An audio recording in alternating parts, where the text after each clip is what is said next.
Recording by Jordan Egan. Shadow, a Parable by Edgar Allan Poe. Yea, though I walk through the valley of the shadow. Psalm of David. Ye who read are still among the living, but I who write shall have long since gone my way into the region of shadows. For indeed strange things shall happen, and secret things be known, and many centuries shall pass away ere these memorials be seen of men.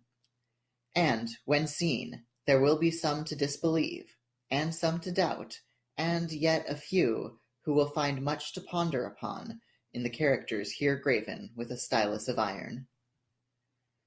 The year had been a year of terror, and of feelings more intense than terror, for which there is no name upon the earth. For many prodigies and signs had taken place, and far and wide over sea and land the black wings of the pestilence were spread abroad. To those, nevertheless, cunning in the stars, it was not unknown that the heavens wore an aspect of ill, and to me, the Greek oinos, among others, it was evident that now had arrived the alternation of that 794th year when, at the entrance of Aries, the planet Jupiter is conjoined with the red ring of the terrible Saturnus. The peculiar spirit of the skies, if I mistake not greatly, made itself manifest, not only in the physical orb of the earth, but in the souls, imaginations, and meditations of mankind. Over some flasks of the red Chian wine, within the walls of a noble hall in a dim city called Ptolemais, we sat at night, a company of 7.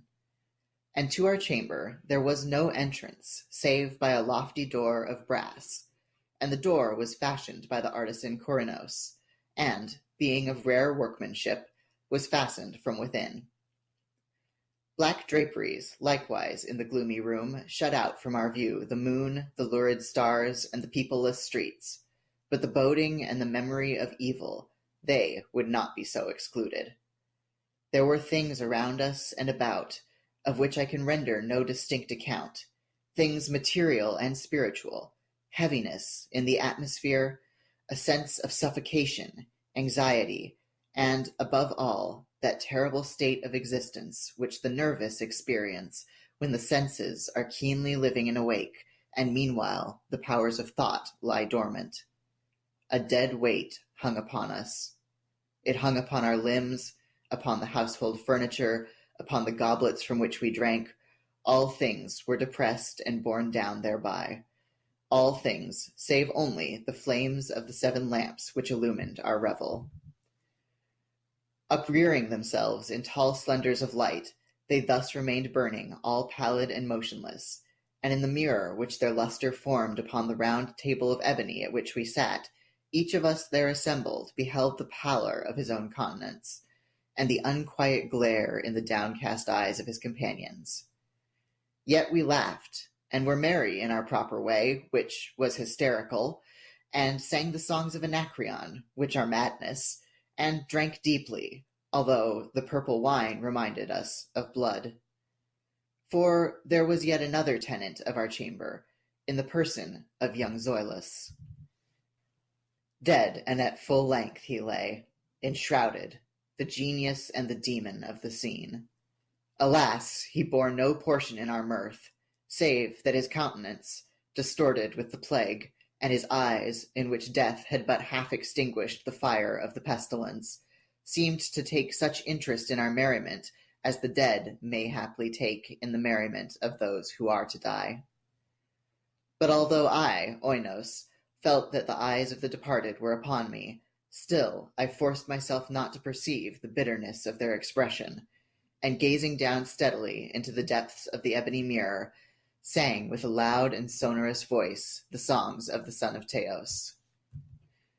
But gradually my songs they ceased, and their echoes, rolling afar off among the sable draperies of the chamber, became weak and undistinguishable, and so faded away.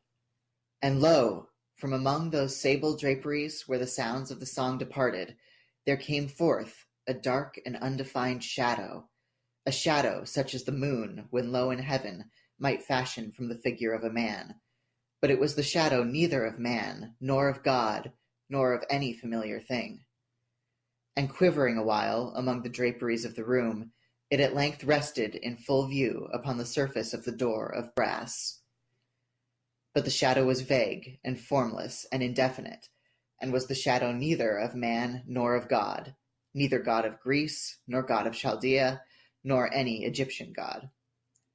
And the shadow rested upon the brazen doorway, and under the arch of the entablature of the door, and moved not, nor spoke any word, but there became stationary, and remained. And the door whereupon the shadow rested was, if I remember aright, over against the feet of the young Zoilus enshrouded. But we, the seven there assembled, having seen the shadow as it came out from among the draperies, dared not steadily behold it, but cast down our eyes, and gazed continually into the depths of the mirror of ebony. And at length I, Oinos, speaking some low words, demanded of the shadow its dwelling and its appellation. And the shadow answered, I am Shadow, and my dwelling is near to the catacombs of Ptolemais, and hard by those dim plains of Halcyon, which border upon the foul Charonian canal. And then did we, the seven, start from our seats in horror, and stand trembling and shuddering and aghast, for the tones in the voice of the shadow were not the tones of any one being, but of a multitude of beings, and, varying in their cadences from syllable to syllable, fell duskly upon our ears, in the well-remembered and familiar accents of many thousand departed friends.